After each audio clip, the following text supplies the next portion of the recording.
ప్రజలారా వినరండి ఈ సత్య సువార్త, సర్వజనులారా కనరండి ప్రభు సత్య సువార్త.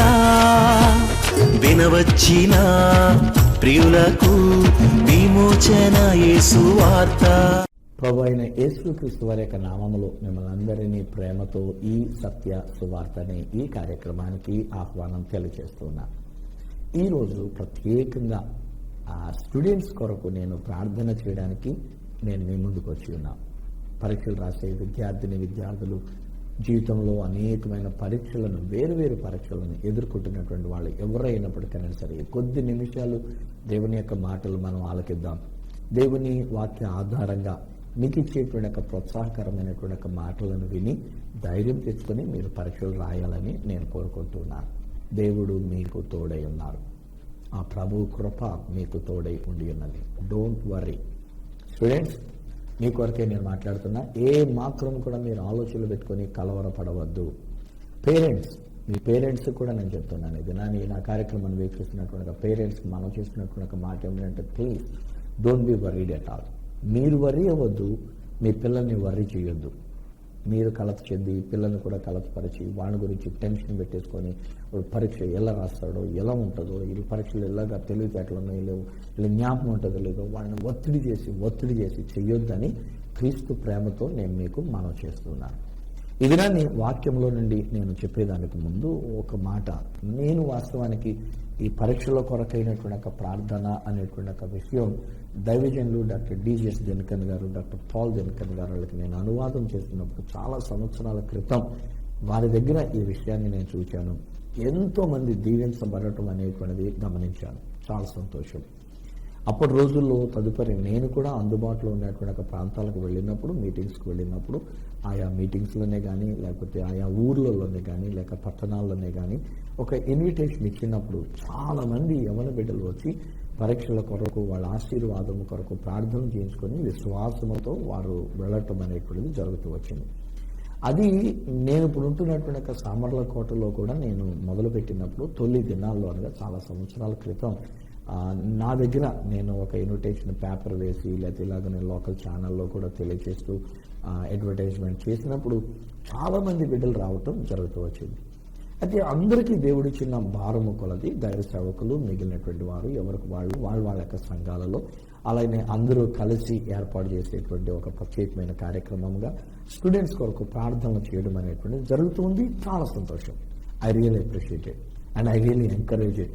నిజానికి మధ్యలో చూస్తుంటే ప్రతి చర్చిలో ఒక పాంప్లెట్ వేసి ఈ చర్చిలో పలానా తారీఖున స్టూడెంట్స్ కొరకు పరీక్షలు రాసేటువంటి బిడ్డల కొరకు ప్రార్థన జరుగుతుందని ప్రతి ఊర్లో తెలుస్తూ ఉంది, ప్రతి చోట తెలుస్తుంది. ఈ మధ్యలో మన దైవ సేవకులైనటువంటి వాళ్ళు కూడా ఒకవేళ వాళ్ళు ఏ మీటింగ్స్కి ఎక్కడికి వెళ్ళినా ఎక్కడికి వచ్చినా వాళ్ళు కూడా ఏమన్నారంటే, ఒక రోజు మేము స్టూడెంట్స్ కొరకు ప్రత్యేకమైనటువంటి ప్రార్థన చేయబోతున్నాం కనుక రండి అని చెప్పేసి అని పిలుస్తానంటే దేవుని ఆశీర్వాదం. అయితే ఒకటి ఇందులో చిన్న ప్రమాదంగా లేకపోతే ఒక చిన్న అపశృతిగా జరిగే ప్రమాదంను ఎదుర్కొంటున్నటువంటి రీతిగా దాన్ని హెచ్చరిక చేస్తున్నటువంటి ఒక విషయం ఏంటంటే, ఇదేదో మంత్రాలకు చింతకాయలు రాలినట్టుగా అనే సామెత ఉన్నట్టు ఈ పరీక్షల కొరకు ప్రార్థన అని చెప్పేసి అని మన బిడ్డలైనటువంటి వారు దాన్ని లైట్ తీసుకొని వాళ్ళు చదువుకోకుండా, వాళ్ళు పరీక్షల గురించి కాన్సన్ట్రేషన్ చేయకుండా, ధ్యానించకుండా, వాళ్ళ విషయాలన్నీ గుర్తుకు తెచ్చుకోకుండా ఈ పాస్టర్ గారి దగ్గరికి వెళ్తే ప్రార్థన చేస్తారు, ఆ పాస్టర్ గారి దగ్గరికి వెళ్తే ప్రార్థన చేస్తారు, వీళ్ళు నూనె రాసి ప్రార్థన చేస్తారు, వీళ్ళు ఒలివ నూనె రాసి ప్రార్థన చేస్తారు, వీళ్ళు సిలువ గుర్తు వేసి మా కొరకు ప్రార్థన చేస్తారు అనుకొని ఇలాగ ఒకవేళ దైవజనుల కంటే దైవజనుల మీద, ఒకవేళ పెద్ద దైవజనుల మీద, టీవీలో వచ్చేటువంటి దైవజనుల దగ్గరికి వెళ్ళి అక్కడ కావాలంటే కాస్త ముడుపులన్నా చెల్లించుకొని కాస్త ఒక కానుకిచ్చుకుంటామనేటువంటిది, కానుకలు ఇచ్చుకొని వాళ్ళ చేత దీవించబడి ఇక నాకేం పర్లేదు పరీక్షలో పాస్ అయిపోతాను అనుకుంటాం. కల్లా ఈరోజు నేను చెప్తున్నాను, దట్స్ నాట్ రైట్. ఈరోజు పాస్టర్ గారిలాగా మేము ప్రార్థన చేయడానికి ఉన్నాం, మిమ్మల్ని ప్రోత్సహించడానికి ఉండి ఉన్నాం, మిమ్మల్ని బలపరచడానికి ఉండి ఉన్నాం, దేవుని యొక్క వాక్యముతో మిమ్మల్ని బలపరచడానికి, చక్కని మాటలతో మిమ్మల్ని బలపరచడానికి మేము ఉండి ఉన్నాము. కానీ మేమేదో ప్రార్థన చేసినంత మాత్రాన్ని మీరు పరీక్షలు రాయకపోయినా, గీతలు గీసేసినా, లేకపోతే ఏమీ రాయకుండా ఆన్సర్ పేపర్, ఆన్సర్ షీట్ అనేటువంటిది చేసినా మీరు పాస్ అయిపోతారు అని చెప్పడానికి మాత్రం నేను ముందుకు రాలే. మీరు చదవలసింది మీరు చదువుకుంటూ ఉండి ఉండాలి. మళ్ళొకసారి రివిజన్ చేసుకోవాలి. ఒకసారి అన్ని గుర్తుకు తెచ్చుకోవాల్సిన రీతిగా గుర్తుకు తెచ్చుకోవాలి. ఇవన్నీ కూడా మనం చేయవలసినటువంటి ఒక విధానంగా మనం చేసిన తర్వాత అప్పుడండి దేవుని మీద ఆధారపడినప్పుడు ఆ దేవాతి దేవుడు మన కొరకు ఏ విధమైనటువంటి పని చేయాలో అది చేయడానికి ఆయన సంసిద్ధంగా ఆయన ఉండగలుగుతూ ఉన్నారు. అంతేగాని ఏదో మంత్రాలు మేము చేసినట్లుగా, ఏదో మంత్రాలకి చింతకాయలు రాలినట్లుగా అనే సామెత ప్రకారంగా మేము ప్రార్థన చేసేస్తాం, మీరు అందరూ పాస్ అయిపోతారు అనేది మాత్రం నేను చెప్పట్లే. ఒకవేళ ఎవరైనా చెప్తే వారి విషయంలో పొరపాటు అయితే కనుక క్షమించండి. కానీ నా మటుకు నేనైతే నేనేమంటానంటే, do what you ought to do.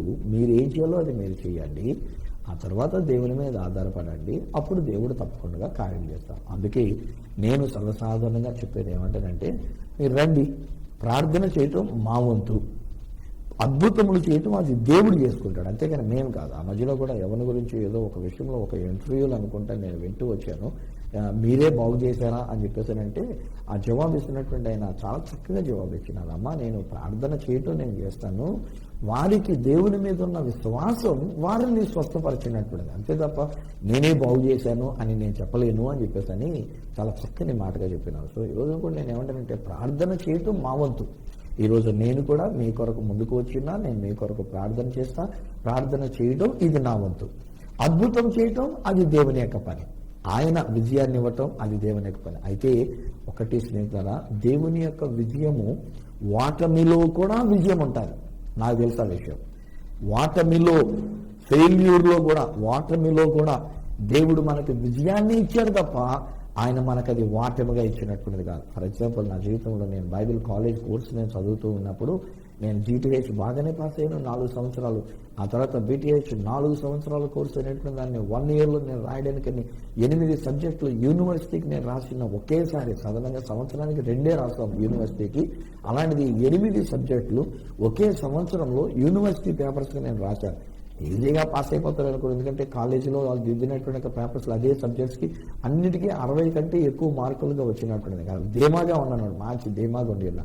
తీరా చూస్తే ఒక్క సబ్జెక్ట్ నేను అందులో ఫెయిల్ అయ్యా. 8 సబ్జెక్ట్స్లో 7 పాస్ అయ్యా, మంచి 60% అబవ్ మార్క్స్తో. ఒక్క సబ్జెక్ట్ మాత్రం 35 కూడా రాకుండా 30 మార్కులు ఎంతో వచ్చి నేను ఫెయిల్ అయినటువంటి పరిస్థితి. అప్పుడు నాకు నిజంగా తట్టుకోలేకపోయానండి, ఎందుకంటే నా జీవితంలో ఫెయిల్యూర్ అనేది లేదు. నేను ఫస్ట్ 7th క్లాస్ ఆ రోజుల్లో 1972లో కామన్ ఎగ్జామినేషన్ పడింది నాకు, అందులో పాస్ అయ్యాను. 10th క్లాస్ పబ్లిక్ ఎగ్జామినేషన్, అందులో పాస్ అయ్యాను. ఇంటర్మీడియట్ ఫస్ట్ ఇయరే చదివానండి, సెకండ్ ఇయర్కి నేను వెళ్ళలేదు. అప్పటి రోజుల్లో intermediate first year second year కలిపి ఒకసారి పరీక్షలు ఉండేవి కనుక ఫస్ట్ ఇయర్ పాస్ అయినట్టే లెక్కలో ఉండినటువంటి వాడిని. జీటీహెచ్ నేను బైబిల్ కాలేజ్కి వెళ్ళి 4 సంవత్సరాల కోర్సు, 4 సంవత్సరాలు ఎప్పుడు ఏ సబ్జెక్ట్ కూడా ఫెయిల్ అయినటువంటిదిగా లేదు, పాస్ అవుతూనే వచ్చినా. బీటీహెచ్గా నేను రాసినటువంటి పరీక్షల్లో క్వార్టర్లీ, హాఫ్ ఇయర్లీ, ఫైనల్గా మళ్ళీ రిపబ్లిక్ లాగా కాలేజీలో పెట్టేటువంటి పేపర్స్లో వీటన్నింటిలో పాస్ అవుతూ వచ్చిన. జీవితంలో మొట్టమొదటిసారి ఫెయిల్యూర్ తట్టుకోలేకపోయి, ఏంటి ప్రభు ఇదంతా నాకేం అర్థం కాలేదు. నేను ఆల్రెడీ ప్లాన్ చేసుకొని బ్యాచులర్ ఆఫ్ డివినిటీ బీడీ చదవడానికి అనేటువంటిదిగా ప్రపోజల్స్ అన్నీ పెట్టేసుకున్నా, ఇక నా ప్లానింగ్స్ అన్నీ పెట్టేసుకుని ఉన్నా.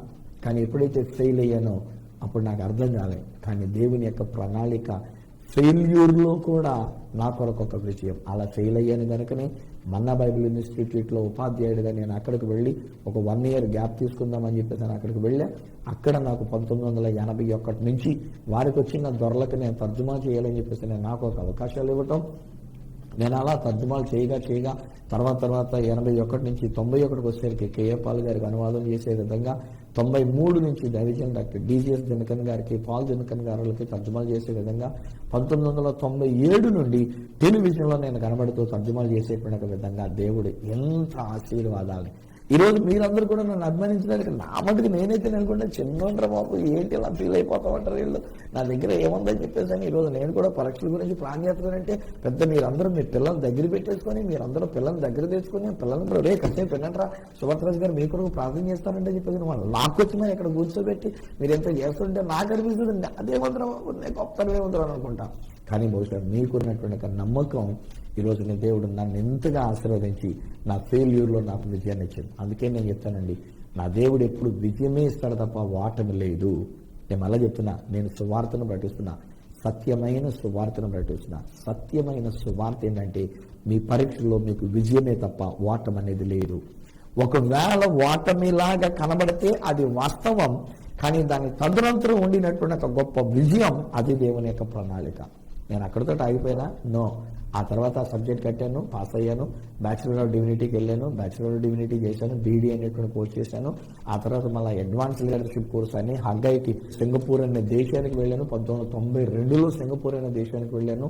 5 పురస్కారాలు ఈరోజు నేను ప్రభుత్వం ద్వారా కానివ్వండి, సంస్థల ద్వారా కానివ్వండి, 5 గౌరవ పురస్కారాలుగా అవార్డులు అనేటువంటి రీతిగా దేవుడు నాకు అనుగ్రహించినాడు. ఈరోజు నేను ఒక రెవరెండ్గా, ఒక డాక్టరేట్గా, ఒక బిషప్గా, ఇవన్నీ దేవుడు నాకు ఎంత గొప్ప విజయాన్ని ఇచ్చినాడండి. So that was not my failure. అది నా ఓటమే కాదు, దేవుడు నాకు ఇచ్చిన విజయం. ఈరోజు కూడా నేను చెప్పాను, అమ్మ తల్లిదండ్రులు మీ పిల్లల గురించి వేరొక మాట పలకండి. మీ పిల్లలు సరిగ్గా చదవట్లేదండి, మా వాడు ఫెయిల్ అయిపోతాడేమోనండి, మా వాడు పైకి రాడండి, వీడిని ఎంత మనం పరీక్ష కట్టించడం వేస్ట్ అండి, ఈ ఫీజులు కట్టడం వేస్ట్ అండి, వీడిని ఎంత ట్యూషన్ చెప్పి చదివించడం వేస్ట్ అండి. ఇలాంటి మాటలు అనకండి అమ్మా. మంచి మాట పలకండిరా, మీ పిల్లల మీద మంచి మాట పలకండిరా.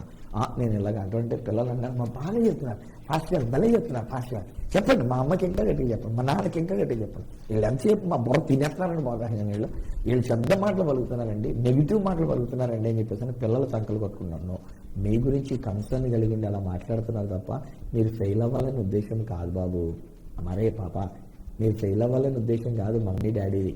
ఆ మమ్మీ డాడీ, అమ్మ నాన్న మీరు మంచిగా ఉండాలని, మంచిగా చదువుకోవాలని ఒక్కొక్కసారి వాళ్ళ ఆలోచన ఏంటంటే, మనం మెచ్చుకుంటే వీళ్ళలో గర్వం వస్తుందేమో, ఈ పిల్లకి గర్వం వస్తుందేమో, మనం మెచ్చుకుంటే ఊరోళ్ళందరి యొక్క దోషం వీళ్ళ మీదకి వస్తుందేమో, చూపు దోషం వస్తుందేమో, దిష్టి తగులుతుందేమో అని చెప్పేసి ఒక్కొక్కసారి కొంతమంది తల్లిదండ్రులు ఎలా ఉంటారంటే, మన మీద అనాలని నెగిటివ్ మాటలు అంటూ ఉంటారు, పలకాలని వారు మనల్ని రెచ్చగొట్టడానికి, రోషం రప్పించడానికి అనేటువంటి రీతిగా వాళ్ళు మాట్లాడుతూ ఉంటారు. కనుక అమ్మ నాన్నల మీద కోపం తెచ్చుకోకండి పిల్లకాయలు, మీరు సంకలు కొట్టుకోకండి. అమ్మ నాన్నలు మీ క్షేమాన్ని కోరుకుంటున్నారు. మిమ్మల్ని కన్న తల్లిదండ్రులు మీ గురించి మంచిని కోరరా, మీకు మంచిని చేయరా? మంచిగా చేస్తారు.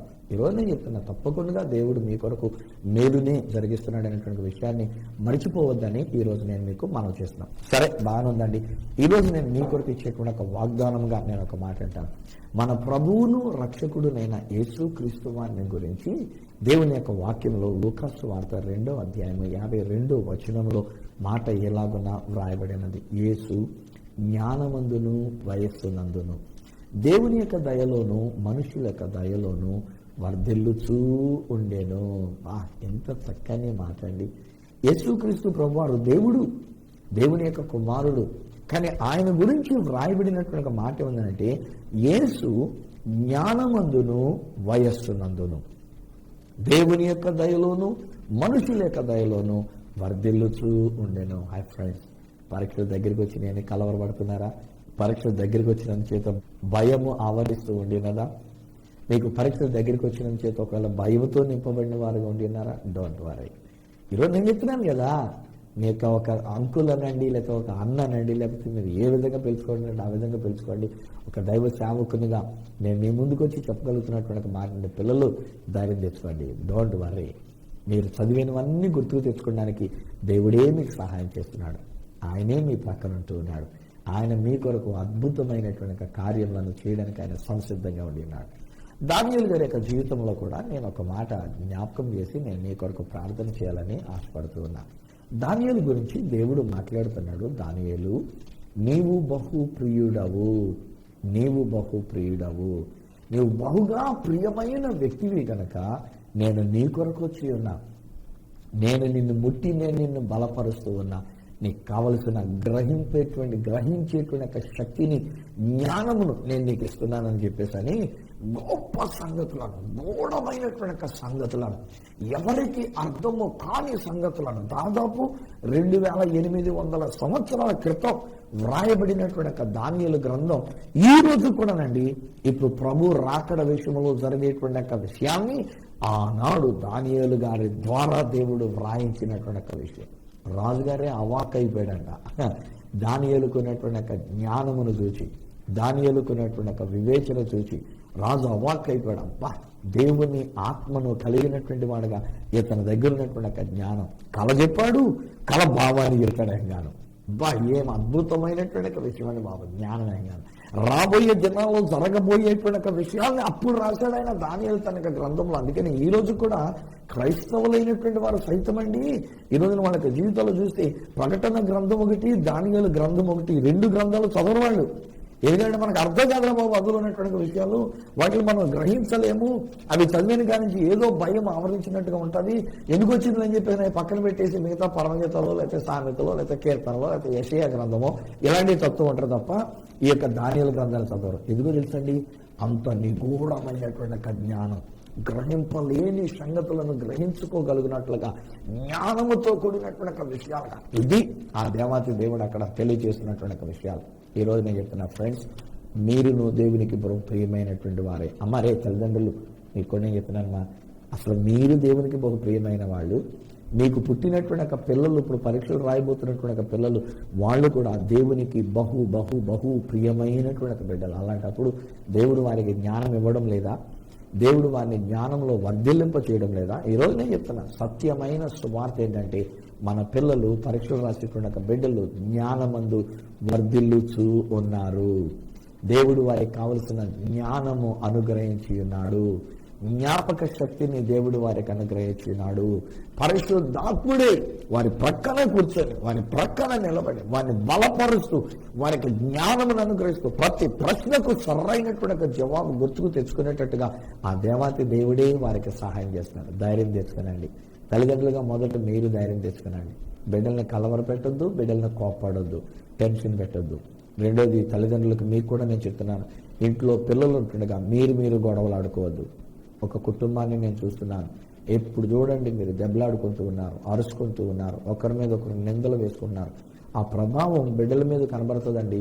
మీరు చేస్తున్నటువంటి విధానం బిడ్డలు దెబ్బతింటున్నారండి. ప్లీజ్ అండి, క్రీస్తు ప్రేమతో చెప్తున్నాను, ఈ పరీక్షల అన్నాళ్ళు అసలు ఏమాత్రం కూడా మాట్లాడండి. పరీక్షల అన్నాళ్ళు ఇంట్లో యేసు ప్రభుని కలిగి ఉండి అసలు ఎప్పుడు మీరు దెబ్బలాడుకోకండి బాబు. క్రీస్తు ప్రేమతో నేను చెప్తున్నాను. ఎన్నో మనస్పర్ధలు ఎందుకండి, ఒకరినొకరు క్షమించుకోవచ్చు కదా, ఒకరు ప్రేమ కలిగి ఉండొచ్చు కదా. మీరిద్దరు కలిసి ప్రేమగా ఉంటే ఇంట్లో ఎంత మంచి వాతావరణం, ఎంత చక్కని ఆరోగ్యకరమైనటువంటి వాతావరణం. బిడ్డల్లో మంచి మనసుతో చక్కగా చదువుకుంటారు, అన్ని గుర్తుపెట్టుకుంటారు, వెళ్ళి చక్కగా పరీక్షల్లో రాసి వాళ్ళు మంచిగా ధైర్యంగా విజయాన్ని పొందుకుంటారు. అంతేకాదు, ఇంకొక విషయం కూడా చెప్తున్నాను, పిల్లలకు కూడా నేను చెప్తున్నాను, పిల్లలు మీరేమాత్రం కూడా కలవరపడి అనారోగ్య పాలు కావద్దు, టెన్షన్లు అనేటువంటివి పెట్టుకోవద్దు. బహు ప్రియుడైనటువంటి దానియేలు విషయంలో కూడా రండి. దానియేలు గ్రంథం 10వ అధ్యాయము 18వ వచనం దగ్గర వ్రాయబడినటువంటి మాటలు ఏమంటాడంటే, దేవదూత, దేవుని యొక్క దూత దేవుని యొద్ద నుండి వచ్చి దానియేలును ముట్టి దానియేలుని బలపరచి అంటాడు కదా, దానియేలు నీవు బహు ప్రియుడవు గనక భయపడవద్దు, ధైర్యము తెచ్చుకోవడము, నీకు శుభమే కలుగుతుంది. ఎస్, హల్లెలూయా. ఈరోజు నేను చెప్తున్నాను, మీ పరీక్షల్లో విజయమే మీకు కలగడానికి, మీకు శుభమే కలగడానికి కావలసిన జ్ఞానం ఇవ్వటం మాత్రమే కాదు, ఆరోగ్యాన్ని కూడా దేవుడు మీకు ఇస్తున్నాడు, బలమును కూడా దేవుడు మీకు ఇస్తున్నాడు. ఒక్కొక్క టైంలో పౌలు భక్తుడు కాస్త బలహీనంగా ఉండి ఆయన ఒక చక్కని స్టేట్మెంట్ రాస్తాడు, ప్రభు నా ప్రక్కనే నిలబడి ఆయన నన్ను బలపరిచి ఉన్నాడు. నా ప్రక్కనే నిలబడి. ఎస్, ఈరోజు నేను చెప్తున్నా, పిల్లలు మీ ప్రక్కనే దేవుని యొక్క సన్నిధి ఉండి ఉన్నది. మీరు పరీక్ష రాసేటప్పుడు ఎవరికి కనబడినటువంటి దేవుని యొక్క దూత మీ కొరకు పంపబడి ఉన్నారు, మీ ప్రక్కనే ఉండి ఉన్నారు. దానియేలు దేవునికి బహు ప్రియుడైనట్లుగా దేవుడు తన దూతను పంపించినట్లుగా మీ ప్రక్కన దేవుడు తన దూతను పెట్టి ఉన్నారు. ఆ దూత మీరు గ్రహించవలసినటువంటి విషయాలన్నీ మీకు జ్ఞాపకాన్ని తెస్తారు. మీరు పరీక్ష పేపర్ చూసినప్పుడు చిన్న ప్రార్థన చేసుకోండి, తండ్రి నీకు వందనాలు, మీరు నన్ను మీకు బహు ప్రియమైన వారిగా చెప్పారు. యేసు బాలుడిగా ఉన్నప్పుడు జ్ఞానమందు వయసునందు వర్ధిల్లుతూ ఉండేనని రాయించారు. నాకు కూడా నువ్వు జ్ఞానం ఇచ్చావు, నీకు వందనాలు. ఇవ్వండి అని అడగండి. నా లాంగ్వేజ్ నేను మార్చుకున్నాను. ఎప్పుడు కూడా నేను దేవుని దగ్గర అడుక్కుంటలే, నేను దేవునికి స్తుతులే చెల్లించుకున్నా. దేవుడు జ్ఞానము ఇచ్చి ఉన్నారు, వివేచన ఇచ్చి ఉన్నారు, జ్ఞానమందు వర్ధిల్లింప చేస్తున్నారు. మీరు రాసే పరీక్షల్లో మీకు విజయము ఇచ్చి ఉన్నారు. ఇస్తారో కాదు, ఇచ్చును గాక కూడా కాదు, దేవుడు మీ పరీక్షలో మీకు విజయం ఇచ్చినాడు. ఒకవేళ అది వాస్తవానికి ఒక ఫెయిల్యూర్ లా కనబడినా ఈరోజు నేను చెప్పిన మాట మీకు విజయమే, దేవుడు మీకు విజయమే ఇచ్చినాడు. మంచి భవిష్యత్తు దేవుడు మీకు ఇచ్చినాడు. బంగారు భవిష్యత్తు నేను మీకు ప్రకటన చేస్తున్నాను. పిల్లలు మీకే నేను చెప్తున్నాను, బంగారు golden future for you. I'm declaring it in the name of Jesus. Golden future, బంగారు భవిష్యత్తుని నేను మీ కొరకు డిక్లేర్ చేస్తున్నాను. ఎందుకంటే మీరు దేవునికి బహు ప్రియమైనటువంటి వారు. అలాగే యోసేపు అనేటువంటి ఒక యవనస్తుని గురించి కూడా నేను ఆలోచన చేసినప్పుడు చాలా కష్టాలు ఎదుర్కొన్నాడని బాబు. జీవితంలో అనేకమైన పరీక్షలు అండి. అన్నయ్యల దగ్గర ఒక పరీక్ష ఎదురైంది, తీసుకెళ్లి ఒక పొతిఫర్ ఇంట్లో పెడితే అక్కడ పొతిఫర్ భార్య దగ్గర ఒక పరీక్ష ఎదురైంది, తీసుకెళ్లి మళ్ళీ అందుకు జైల్లో పెడితే జైల్లో తనకు ఒక పరీక్ష ఎదురైంది. ఇలాంటి పరీక్షలు అన్నింటిలో ఓపిక కలిగి వెళుతూ వచ్చినాడు. కానీ బైబిల్లో వ్రాయబడిన మాట ఏంటంటే, యెహోవా యోసేపు నాకు తోడై ఉన్నాడు. హల్లెలూయా. యెహోవా యోసేపు నాకు తోడై ఉన్నాడు. ఈ రోజునండి FCI అంటాం కదా, ఫుడ్ కార్పొరేషన్ ఆఫ్ ఇండియా, మన భారత ఆహార గిడ్డంగి సంస్థ అని చెప్పేసాను అనుకోండి కదా, మన తెలుగులో చెప్పినప్పుడు భారతదేశ ఆహార గిడ్డంగి సంస్థ అని చెప్పేసాను. ఎక్కడి నుంచి వచ్చింది అనుకున్నారు? ఆనాడు యోసేపు గారు ఇచ్చినటువంటి ఐడియాలజీ. యోసేపు గారు అన్నాడు, అయ్యా రాజా, నీకు వచ్చినటువంటి కలభావం ఏంటంటే 7 సంవత్సరాలు బాగా పండేస్తుంది, శుభ్రంగా పంట వచ్చేస్తుంది. ఆ తర్వాత 7 సంవత్సరాలు కరువు ఉంటుంది, అసలు పంటే మనకు నిలవదు. అలాంటప్పుడు మీరు చేయాల్సిన పని ఏంటంటే, ఈ పంట వచ్చినప్పుడు ఈ పంటని సగం తీసుకుని వెళ్ళి కొట్లలో కూర్చుండబెట్టండి, దాచిపెట్టండి, వాటిని కొట్లు పెద్ద పెద్ద చేసి, మనకి కరువు సంవత్సరం వచ్చినప్పుడు ఇది తీసి మరలా ప్రజలకు మనం సరఫరా చేస్తే ఆహారపు లోటు అనేటువంటి ఉండదని చెప్తే, అప్పుడు రాజుగా చెప్తాడు, ఎంత చెప్పినా నీవే నా తర్వాత రాజు అంతటి రాజుగా ఉండి ఏదో నువ్వే చూడండి ఆయన అని చెప్పేసానంటే, ఎక్కడెక్కడ దేశాల నుంచి చివరికి తన యొక్క అన్నయ్యలు అసూయపడి పరీక్షలో ఓడగొట్టడానికి ప్రయత్నం చేసినటువంటి అన్నయ్యలు, తర్వాత తండ్రి, వాళ్ళందరూ కూడా అక్కడి నుంచి కూడా వచ్చి అనేక దేశాల నుంచి వచ్చి ఇక్కడి నుంచి ఆహారం కొనుక్కొని వెళ్ళటం జరిగింది. అటువంటి జ్ఞానము దేవుడు మీకు ఇచ్చి ఉన్నారు. ఇచ్చును దాకానట్లే ఇచ్చి ఉన్నారు. ఇది నా డిక్లరేషన్. ప్రభు మీకు తోడై ఉన్నారు. మీరు దేవునికి బహు ప్రియమైనటువంటి వాళ్ళు.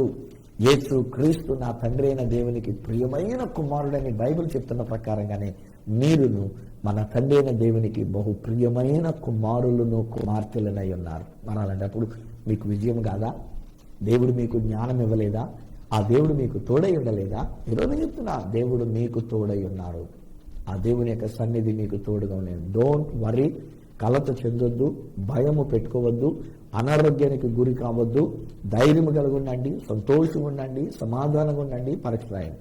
తల్లిదండ్రులు మీ బిడ్డలు పరీక్షలకు వెళ్ళేటప్పుడు చేతులుంచి వారిని దీవించండి. దీవించినప్పుడు అడుక్కోకండి, దేవుడా నా కొడుకుని బాగు చేయనైనా, దేవుడా నా కూతురికి ఆరోగ్యమైనా, ఏమాత్రం బలహీనత రాకుండా చేయనైనా. మళ్ళా బలహీనత మనమే చెప్తుంటాం, తలపోటు రాకుండా చేయనైనా, కడుపు నొప్పి రాకుండా చేయనైనా. ఇవన్నీ ఎందుకు పలకాలి? అసలు ఒకటే చెప్తున్నా, మన బిడ్డలు దేవునికి బహు ప్రియమైన వారైనప్పుడు ఏ బలహీనత వాళ్ళకి రాలేదు, రాదు. ఎట్టి పరిస్థితుల్లో వారికి పరీక్షల్లో విజయమే. విజయం అంటే విజయమే. ఎట్టి పరిస్థితుల్లో కూడా మన యొక్క బిడ్డలు మంచి భవిష్యత్తుని, బంగారు భవిష్యత్తుని వారు కలిగి ఉన్నారు. ఇప్పుడు ప్రార్థన చేద్దామా? తల్లిదండ్రులుగా దగ్గర తీసుకున్న బిడ్డల్ని, ఒకవేళ ఇంకా వాళ్ళు బయటే తిరుగుతుంటే పిలవండి, ఒకసారి దగ్గరికి వెళ్దాం. 10th క్లాస్ కానీ, ఇంటర్మీడియట్ కానీ, డిగ్రీలు కానీ, లేక కాంపిటేటివ్ పరీక్షలు కానీ, మరి ఇతరమైనటువంటి పరీక్షలు కానీ, whatever the examination that they are writing together, మీరు నేను మనం అందరం కలిసి, మీ కుటుంబం మనం అందరం కలిసి, ఇక్కడి నుంచి నేను, అక్కడ మీరు, మీ కుటుంబముగా తల్లిదండ్రులైనటువంటి మీరిద్దరు, అక్కడ బిడ్డలైనటువంటి వారిని కూడా దగ్గర తీసుకొని, వీలైతే వాళ్ళ కౌగిట్లో తీసుకునండి, వీలైతే వారి మీద చేతులు ఉంచండి. ఎక్కడ చేయబట్టుకోండి. కనీసం ఒక్కొక్కసారి మన పేరెంట్స్ మనం తల చేయలేం, ఇతరులైనటువంటి మనం కౌగులించుకుంటారు, కానీ మన పిల్లల్ని మనం కౌగులించుకోలేం కదా. మన భారతదేశం పరిస్థితి ఏం చేస్తాం? సో దగ్గర తీసుకోండి, చేతులు పట్టుకోండి. నేను ఇలా ప్రార్థన చేస్తుండగా దేవుని అభిషేకం మా బిడ్డల మీదకి వస్తుంది. ప్రార్థన చేయటం నా వంతు, అద్భుతం చేయటం అది దేవుని వంతు. దేవుడు అద్భుతం చేసి ఉన్నారు, విజయాన్ని ఇచ్చారని నమ్మటం అది మీ వంతు తల్లిదండ్రులుగా, అది మీ వంతు పిల్లలుగా, పరీక్షలు రాసే బిడ్డలుగా. దేవుడు మన కొరకు అద్భుతమైన కార్యాన్ని ఆయన జరిగించినారు. తండ్రి, ఈ కుటుంబాన్ని నీ చేతులకు అప్పగిస్తున్నారు. చాలా విశ్వాసంతోనైనా వారి యొక్క బిడ్డల చేతులు పట్టుకొని ఉన్నారు. చాలా విశ్వాసముతోనైనా వారు ఎలాగున్న బిడ్డలను దగ్గర తీసుకుని ఉన్నారు. యేసు నామములో నేను పలుకుతున్నా, నజరేయుడైన యేసు నామములో ప్రభువా నీ అద్భుతమైన కార్యం మీరు కనపరచండి, అద్భుతమైన కార్యముతో మీరు నీకు నడిపించండి. మీరే మహిమ ఘనత ప్రభావాలు పొందుకున్నందుకు కోటి కోటి స్తుతులు మీకు చెల్లించుకున్నా, కోటి కోటి స్తుతులు మీకు చెల్లించుకున్నా. యేసు నామములో ఈ బిడ్డలకి జ్ఞానం నేను విడుదల చేస్తున్నా, జ్ఞానాత్మను నేను విడుదల చేస్తున్నా. ప్రభువా నీ యొక్క దూతలను వారి పక్కనే ఉంచి వారికి కావలసిన జ్ఞాపక శక్తి ఇచ్చినందుకు నీకు వందనాలు. పరీక్షలు అన్నింటిలో విజయమైనాడి. ఒకవేళ ఎలాంటి సబ్జెక్ట్ అయినా, వాళ్ళకి ఎలాంటి కష్టతరమైన సబ్జెక్ట్ అని వారు ఫీల్ అవుతున్నా, ఆ సబ్జెక్టులో కూడా వారికి కావలసిన నిండైన మార్కులను అనుగ్రహించి బంగారు భవిష్యత్తును వారికి ఇస్తున్నందుకు నీకు వందనాలు. ఆ బిడ్డల మీద నీ అభిషేకాన్ని నేను పలుకుతున్నా, తల్లిదండ్రుల మీద కూడా నీ పరిశుద్ధాత్మ అభిషేకాన్ని నేను పలుకుతున్నా. బిడ్డలను దీవించి పంపించేకుండా జ్ఞానం నీ తల్లిదండ్రులకు నేను పలుకుతున్నా. బిడ్డల మీద నేరస్థాపన చేయకుండా, బిడ్డలు ఏమాత్రం ఒత్తిడి చేయకుండా, నైనా ఆ యొక్క బిడ్డలు మా ప్రభావ చక్కగా సంతోష సంతోషంగా ఉండింపజేసి వాళ్ళ పరీక్షలకు దీవించి పంపించినట్లుగా నీ కృప అనుగ్రహిస్తున్నా నాయన. నేనైతే టీవీలో ఇలాగున మాట్లాడుతున్నాను కానీ వారి యొక్క బిడ్డల చేతులు పట్టుకుని ఉన్నారు. బిడ్డల తలల మీద వారి చేతులు ఉంచినారు నాయన. వారి ప్రార్థన, వారి యొక్క విశ్వాసాన్ని గణపరుస్తున్నందుకు నీకు వందనాలు. నా మాట నువ్వు అంగీకరించినైనా నా మాట ప్రకారంగా కూడా వారికి ఒక బంగారు భవిష్యత్తుని ఇచ్చినందుకు నీకు వందనాలు. యేసు నామములో నేను క్లెయిమ్ చేస్తున్నా. బంగారు భవిష్యత్తుని ఇచ్చినందుకు నీకు వందనాలు చెల్లించుకున్నా. నా చూడని యేసు శక్తి గల నామంలో నీ దీవెనలే వీరి మీద నేను పలుకుతున్నా. నీ దీవెనలే వీరి మీద నేను పలుకుతున్నా. డాడీ, వారిని దీవించినందుకు నీ కోటి కోటి స్తుతులు చెల్లిస్తున్నా. ఈ బిడ్డల్ని నేను ఆశీర్వదిస్తున్నానైనా. నీ సన్నిధి వారికి తోడుగా ఉంచినావు. యోసేపునకు తోడైనట్టుగా నువ్వు తోడై ఉన్నావు. దానియేలుకు జ్ఞానం ఇచ్చినట్టుగా నువ్వు జ్ఞానం ఇచ్చినావు. దానియేలు వలె వీరు నీకు బహుప్రియమైనటువంటి వారినైనా, యోసేపు వలె కూడా నాయన వీరు నీకు బహుప్రియమైన వారినైనా, అలానే నీ ప్రియ కుమారుడైన యేసుక్రీస్తు వలె వీరు నీకు బహుప్రియమైనటువంటి వారు కనుక యేసుని జ్ఞానమందు వయసునందు వర్ధిల్లింపజేసిన రీతిగానే, నీ యొక్క దయలోను మనుషుల యొక్క దయలో వర్ధిల్లింపజేసిన రీతిగానే ఈ బిడ్డలను, ఈ కుమార్తెని, ఈ కుమారుడినైనా నువ్వు వర్ధిల్లింపజేస్తూ మంచి జీవితాన్ని, మంచి భవిష్యత్తుని ఇస్తున్నందుకు నీ కోటి కోటి స్తుతులు మేము చెల్లించుకుంటూ యేసు నామమున ప్రార్థించి పొంది ఉన్నాము తండ్రి. ఆమేన్. తండ్రి, కుమార, పరిశుద్ధ ఆత్మలను దేవదేవుని దీవెన ఆశీర్వాదం ఆయన బిడ్డలుగా మీకు, మీ కుటుంబానికి, మరి ముఖ్యంగా పరీక్షలు రాసేటువంటి బిడ్డలందరికీ తోడయండి. పరీక్షలన్నింటిలో వారికి కావాల్సిన అత్యధిక విజయమునిచ్చి నడిపించును గాక. ఆమేన్. ఆమేన్. స్నేహితులారా, పరీక్షలో దేవుడు మీకు విజయాన్ని ఇచ్చి ఉన్నారు. గుర్తుంచుకోనండి, నేను, నా యొక్క భార్య, అలానే నా భార్యతో పాటు మరి అనేక మంది స్త్రీలు దేవుడు మాకు అనుగ్రహించిన river of life prophetic prayer centre అని చెప్పేసి సామర్లకోటలో ఆ స్థలమందు మేము కంటిన్యూగా ప్రార్థన చేస్తున్నాం. మరి ముఖ్యంగా నా భార్య, తనతో పాటు ఉన్న వాళ్ళు పరీక్ష దినాల్లో 10th క్లాస్ కానీ, ఇంటర్మీడియట్ కానీ, డిగ్రీస్ కానీ పరీక్ష యొక్క ఎగ్జామినేషన్ సంబంధించిన టైం టేబుల్ ప్రకారంగా దగ్గర పెట్టుకుని వాళ్ళు మీ కొరకు ప్రార్థనలు చేస్తూ ఉంటారు. మీరు పరీక్ష హాల్లో ఉన్నప్పుడు మీ కొరకు పేరు చొప్పున ప్రార్థన చేస్తుంటారు. బట్ మీరు చేయాల్సిన పని తెలుసా? ఒక చిన్న SMS పెట్టండి. ఫోన్ ఉత్తరాలు రాయద్దులే, ఎందుకు వచ్చింది. ఏదో ఒకవేళ మీ హాల్ టికెట్ జిరాక్స్ తీసి ఒకవేళ మాకు పంపిస్తానన్నా కానీ దట్స్ వండర్ఫుల్. జిరాక్స్ తీసి ఒకవేళ డైరెక్ట్ మీ హాల్ టికెట్ కనుక పంపించారు, అలా కాకూడదు. హాల్ టికెట్ మీద గురించుకోండి, జిరాక్స్ తీసి పంపించండి, లేకపోతే ఫోటో కాపీ తీసి ఒక SMS చేయండి, లేకపోతే వాట్సాప్ మెసేజ్లో నేను ఇస్తున్న ఈ నెంబర్లన్నిటికీ వాట్సాప్ ఉంది కాబట్టి మీరు ఒక వాట్సాప్ మెసేజ్ ద్వారా మీరు పంపించినట్లయితే మీ పేరు చెప్పి మీ హాల్ టికెట్ నెంబర్ ప్రకారంగా మీ కొరకు ప్రార్థనలు జరుగుతూ ఉంటాయి. గుర్తుంచుకోండి, మా అడ్రస్ ఈ సత్య సువార్త, సామర్లకోట, 533440, తూర్పుగోదావరి జిల్లా, ఆంధ్రప్రదేశ్. అడ్రస్ మరొకసారి చెప్తున్నా, ఈ సత్య సువార్త, సామర్లకోట 533440, ఈస్ట్ గోదావరి డిస్ట్రిక్ట్, ఆంధ్రప్రదేశ్. ఒకవేళ మాతో మీరు ఫోన్లో మాట్లాడాలని కోరుకున్నా, లేక వాట్సాప్ ద్వారా మీరు మాకు మీ యొక్క విషయాన్ని, పరీక్షలు రాస్తున్న బిడ్డల యొక్క పేరు, విషయాన్ని, డీటెయిల్స్ తెలియజెప్పాలని కోరుకున్నా మా ఫోన్ నెంబర్స్ 9848110907, 9440040992, 888855276662. ఒకవేళ నాకు ఈమెయిల్ చేయాలనుకున్నట్లయితే నా ఈమెయిల్ ID esatyasuvartha@gmail.com.